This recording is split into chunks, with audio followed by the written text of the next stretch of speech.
నాగశ్విన్ కల్కి ప్రభాస్ని pan world స్టార్ని చేయడానికి సిద్ధమైపోయింది. ఇప్పుడు ఎక్కడ చూసినా ఈ సినిమా గురించే టాంగ్స్ వినిపిస్తున్నాయి. అంతలా సినీ ప్రేమికులు అందరూ కూడా ఈ సినిమా కోసమే ఎదురుచూస్తున్నారు. మరి అలాంటి టైంలో నాగశ్విన్ చెప్పిన మాటలు ఇప్పుడు సోషల్ మీడియాలో వైరల్ అవుతున్నాయి.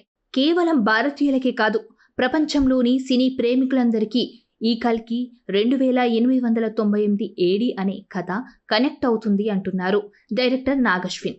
సైన్స్ ఫిక్షన్ మన పురాణాలతో ముడిపడి ఉంటే ఎలా ఉంటుందా అనే ఆతృత ప్రేక్షకుల్లో బాగా కనపడుతోందని, వారు ఎంతగానో ఈ సినిమా కోసం ఎదురుచూస్తున్నారని అంటున్నాడు ఈ dynamic director. Rebel star Prabhas ఈ సినిమాతో యూనివర్సల్ స్టార్ గా మారిపోతారట.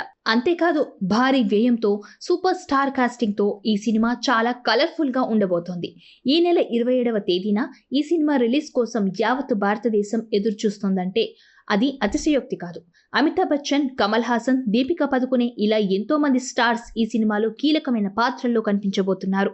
సినిమా రిలీజ్ సందర్భంగా ఈ కథా నేపథ్యాన్ని ఓ ప్రత్యేకమైన వీడియో ద్వారా పరిచయం చేశారు నాగశ్విన్. చిన్నప్పటి నుంచి పౌరాణిక చిత్రాలంటే ఎంతో ఇష్టం. పాతాళ భైరవి, భైరవ ద్వీపం, ఆదిత్య 369 ఇలా ప్రతి సినిమా విభిన్నమైనదే. హాలీవుడ్ నుంచి వచ్చిన స్టార్ వార్స్ చూసినప్పుడు కూడా చాలా బాగున్నాయి, కానీ ఇవి మన కథలు కావా, ఎప్పుడు పాశ్చాత్య దేశాల నేపథ్యంలోనే జరగాల అనిపించేది. మన పురాణాల్లో చదివిన గొప్ప యుద్ధం అంటే మహాభారతం. పెద్ద సంఖ్యలో గొప్ప పాత్రలుంటాయి. కృష్ణావతారంతో అది ముగుస్తుంది. అక్కడి నుంచి కలియుగంలోకి ప్రవేశించినప్పుడు ఈ కథ ఇంకెలా వెళ్తుందనే సృజనాత్మకత ఊహలో ఈ కథ రాశా. కృష్ణుడి అవతారం తర్వాత దశావతారం కల్కి. కల్కి యుగంలో ఎలా జరగబోతోంది, ఎలా జరగొచ్చు అనేది ఇందులో చూపించాం.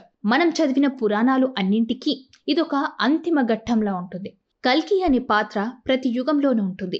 ఒక యుగంలో రావణుడిలా, మరొక యుగంలో దుర్యోధనుడిలా, ఇలా ఒక్కొక్క చోట ఒక్కో రూపం తీసుకుంటే కలియుగానికి వచ్చేసరికి అది చివరి రూపం అనుకుంటే అతనితో పోరాటం ఎలా ఉంటుందనే ఆలోచనతో ఈ కథ రాస్తూ వచ్చేసరికి 5 ఏళ్లు పట్టింది. అందుకే చాలా టైం తీసుకొని ఈ సినిమా చేశాం అని చెప్పారు నాగశ్విన్. అత్యంత భారీ వ్యయంతో సినిమాని నిర్మించామని, అందుకే వరల్డ్ వైడ్ గా రిలీజ్ చేసేందుకు సన్నాహాలు చేస్తున్నామని అన్నారు.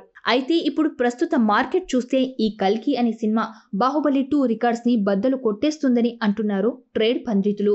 ఈ సినిమా ప్రపంచవ్యాప్తంగా రిలీజ్ చేస్తే మాత్రం ఖచ్చితంగా 5,000 కోట్ల మార్క్ ని టచ్ చేస్తుందని అంచనా వేస్తున్నారు. ఇదే గనుక జరిగితే ఇండియాలోనే ఫస్ట్ టైం ఈ సినిమా చరిత్రని సృష్టిస్తుంది. ఇండియన్ సినిమా రికార్డ్స్ ని తిరగరాస్తుంది. 5,000 కోట్లు అనేది ఊహించడమే కష్టంగా ఉన్నా సరే ఈ సినిమా పాజిటివ్ గా ముందుకు వెళ్తే అది సాధ్యమే అని చెప్తున్నారు సినిమా పండితులు.